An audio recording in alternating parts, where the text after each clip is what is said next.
아니 그래도 최고 혈당은 주스를 먹은 거랑 그냥 먹은 거랑 비슷하잖아요. 맞아요. 최고 혈당만 보면 그렇게 보일 수도 있어요.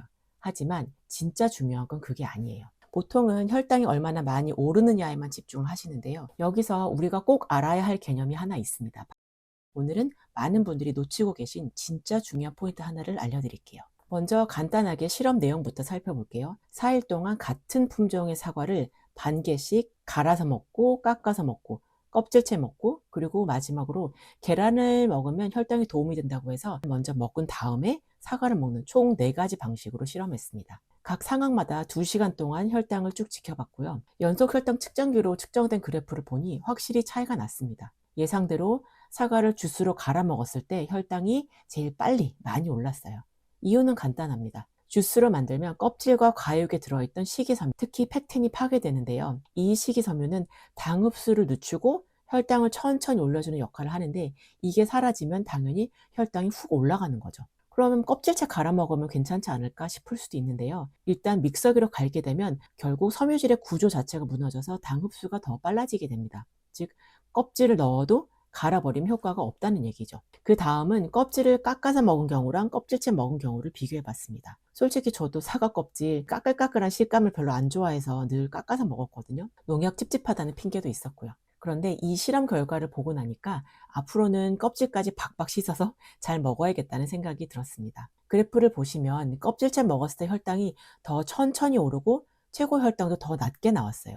즉 혈당 완충 작용을 해줬다는 거죠. 왜냐하면 사과 껍질에는 수용성 식이섬유가 풍부해서 당분의 흡수를 늦춰주고 혈당이 천천히 오르게 도와줍니다. 게다가 항산화나 항염증 성분도 많아서 인슐린 감수성을 높이고 췌장의 기능을 보호해주는 효과가 있다고 하네요.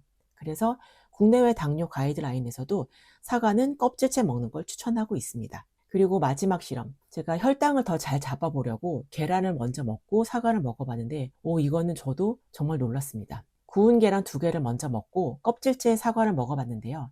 혈당 상승이 훨씬 덜했고 훨씬 빨리 안정되는 거예요. 이유는 2가지입니다. 하나는 단백질안의 지방을 먼저 먹으면 위장에서 소화 속도를 늦춰주는 완충 작용을 하기 때문이고요. 2번째는 이런 순서로 먹으면 GLP-1 같은 호르몬이 분비돼서 인슐린 분비가 더 부드럽게 자연스럽게 조절된다고 하네요. 실제로 2015년 자마에서 발표된 연구에 따르면 단백질, 탄수화물 순서로 먹으면 혈당 상승률이 30에서 40%까지 낮아진다고 합니다. 그런데 여러분, 아까 보신 혈당표에서 한 가지 질문이 생길 수도 있을 것 같습니다. 아니 그래도 최고 혈당은 주스를 먹은 거랑 그냥 먹은 거랑 비슷하잖아요. 맞아요. 최고 혈당만 보면 그렇게 보일 수도 있어요.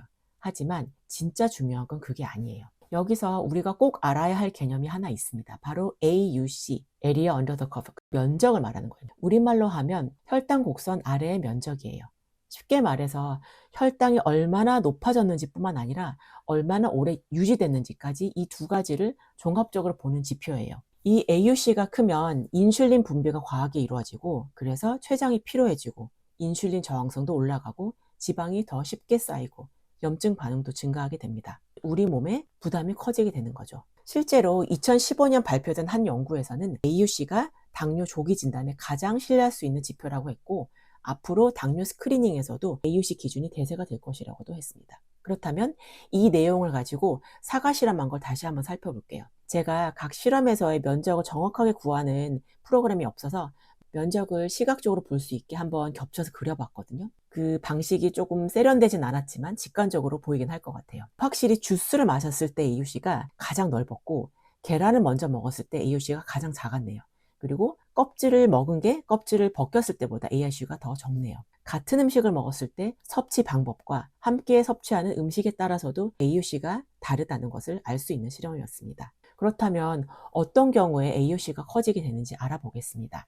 첫째, 식사량이 많고 탄수화물 비중이 높은 식사. 2번째, 늦은 저녁, 야식 후 바로 잠들기. 3번째로는 공복 상태에서 GI 지수가 높은 음식을 먹기. 4번째, 단백질, 지방 없이 탄수화물 단독으로 섭취하기. 5째, 스트레스를 많이 받거나 수면이 부족할 때도 AUC가 커지게 됩니다. 6째, 운동량 부족. 즉 우리가 식사하고 가만히 앉아있을 때도 AUC가 커지는 경향이 있습니다. 우리는 AUC를 줄여서 몸의 부담을 적게 하고 싶은 것이니 딱 정반대로 해주시면 됩니다. 첫째, 식사량을 약간 줄이고 탄수화물 비중을 낮출 것. 2번째, 늦은 야식 줄이기.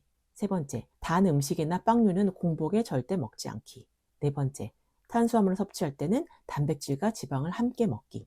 다섯째, 스트레스를 관리를 하면서 양질의 충분한 수면을 취하기. 여섯째, 식사 후에는 잠깐이라도 걸어주기. 추가적으로 세 가지가 더 있는데요. 거꾸로 식사법이라고 많이 들어보셨죠? 식사를 하실 때 야채, 단백질, 지방, 그리고 마지막에 탄수화물 드시게 되면 혈당 스파이크도 20에서 40% 감소하는 연구가 있고요. 혈당 스파이크도 줄일 수 있고 따라서 이 면적도 감소하게 됩니다.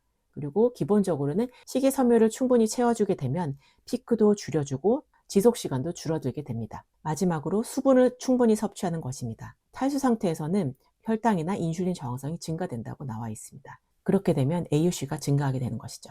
그래서 물을 충분하게 드셔주는 게 좋습니다. 간단하게 따라할 수 있는 것부터 한두 개 실천해 보는 건 어떨까요? 이런 간단한 습관들만 잘 실천해도 몸의 혈당 곡선은 확실히 달라지게 됩니다. 물론 AUC를 본다고 해서 기존 지표들이 전혀 쓸모가 없다는 건 절대 아닙니다. 공복 혈당, 식후 혈당, 당화혈색소도 여전히 너무 중요한 지표예요. 다만 이 지표들만 가지고는 부족한 부분이 있다는 걸 알고 특히 혈당 문제가 의심되거나 당뇨 전 단계인 분들이라면 참고하는 게 좋을 것 같습니다. 저는 개인적으로 공복 혈당, 당화혈색소, 식후 혈당 모두 정상 범위에 있습니다. 하지만 제가 이렇게 연속 혈당 측정기를 달고 당 관리를 한다고 하면 열이면 열, 지인들이 이해가 안 된다는 반응과 유별나다는 듯이 저를 쳐다보곤 합니다. 이제는 뭐 익숙하지만요. 제가 이렇게 관리하는 데는 연속 혈당기를 통해 본 제 혈당이 안전하다고 느끼진 않았기 때문입니다. 식사를 했을 때 스파이크가 오는 경우도 많았고 AUC가 이상하게 커지는 패턴도 종종 발견되곤 했습니다. 제 혈당이